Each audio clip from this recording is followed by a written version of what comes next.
মদ। আগে আমরা কলের পানি খেতাম, সাদা পানি, কলের পানি আমরা খেতাম সবাই। মুসলমানের ছেলে সাদা পানি খেত, কলের পানি খেত। আর এখন রঙিন পানি, কালা লালা পানি, লাল পানি।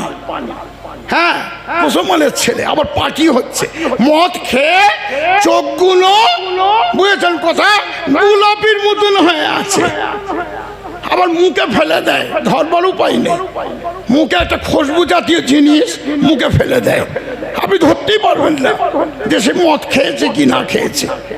যারা মদ খাও, এই মুসলমানের বাচ্চা, এই মুসলমানের বাচ্চা, যারা মদ খাও, মদ খাও, তারা মদ খাওয়ার আগে পথের যে কুকুর আছে সেই কুকুরকে দিবে।